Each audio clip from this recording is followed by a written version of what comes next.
You guys remember Spring? You know, that season which started 5 fucking months ago. Yeah, I'm willing to say I was a bit late on that one. But thankfully I've caught up with the shows I needed to watch, and most of it was sequels, so I suppose I have a bit less explaining to do. But now that that's out the way, I'm actually excited for something Attack on Titan related. Holy shit. Yeah, surprised to be sure, but a welcome one. Attack on Titan Season 3 Part 2 Battle Tendency is what Attack on Titan looks like at peak performance, and it appears that everyone else seems to agree. There's only really two boxes I need checked when watching Attack on Titan, those being action and plot twists. The first half consists purely of action as we see 107 scouts versus all the fucking Titans, including the Rock Hard Titan, the questionable CG Titan, and the Sassy the Sasquatch Titan. いいなわからないなんで俺が今頃 Fucking Dragon.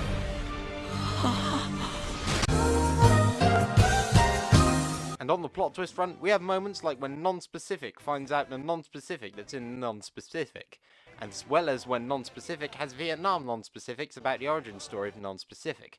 Now Non-Specific is from Non-Specific, and Non-Specific's Non-Specific are fighting Non-Specific, but then they're Non-Specific and sent to Non-Specific. Also, I want to give a moment to Erwin, who may have accidentally become my favourite character for a wee bit. And when I covered this season when its first part aired, I wasn't actually bothered to watch the whole thing, so I missed out on this moment at the end. It's just the concept that when giving a speech he decides that words are for losers and what they really want to hear is screaming. I fucking love him. But of course he isn't my favourite character after, well, non-specific. But now on to something new I watched this season. Senryu Shoujo, except I can't really say much about it being new because I've already made a video on it, which you should check out by the way, but I'll try and cover what I didn't cover in that video. So Senryu Shoujo is about a girl who can only communicate through Senryu poetry. There's decent dynamic between her and the male lead, as it's kind of will they won't they. No, this is not how you do the show justice. Let's try it from a different angle.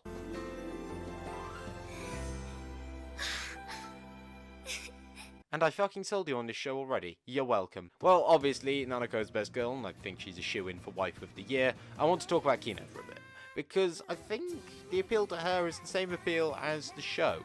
Because, like Kino, the show does not set out to say much, but that doesn't matter because you like the personality, the artwork is serviceable, it's adorable, and also short.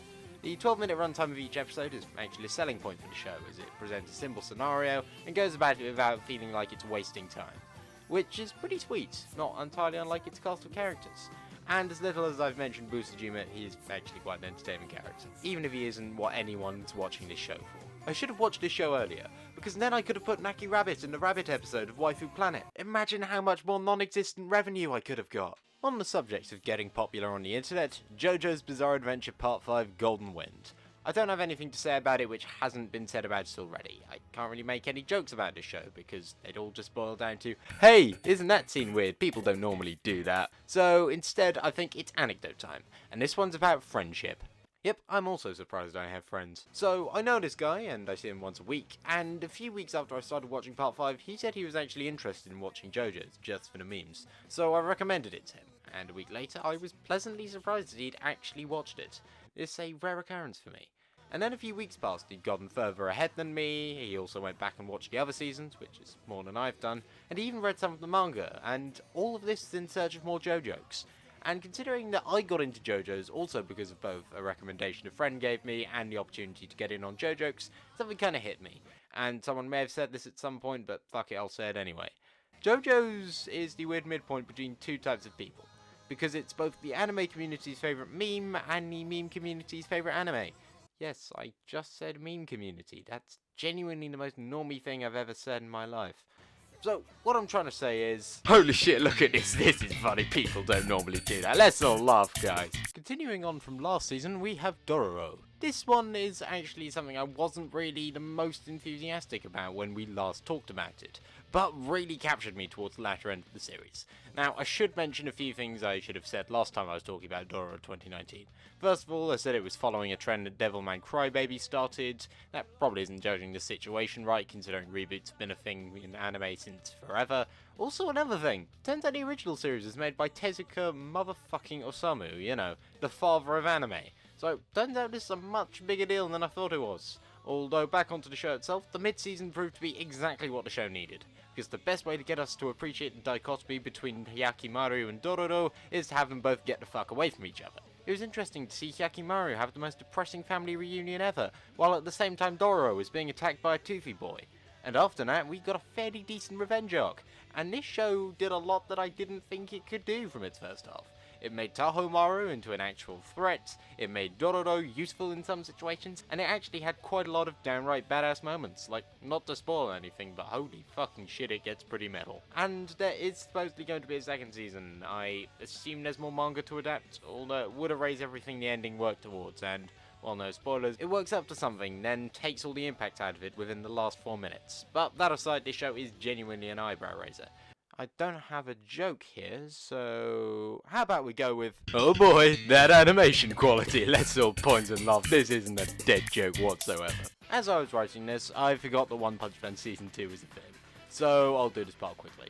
Bit of a step down in terms of animation quality. Garo was a very interesting villain, Saitama not on screen enough, light on laughs, but when Saitama's on screen it is kind of more interesting.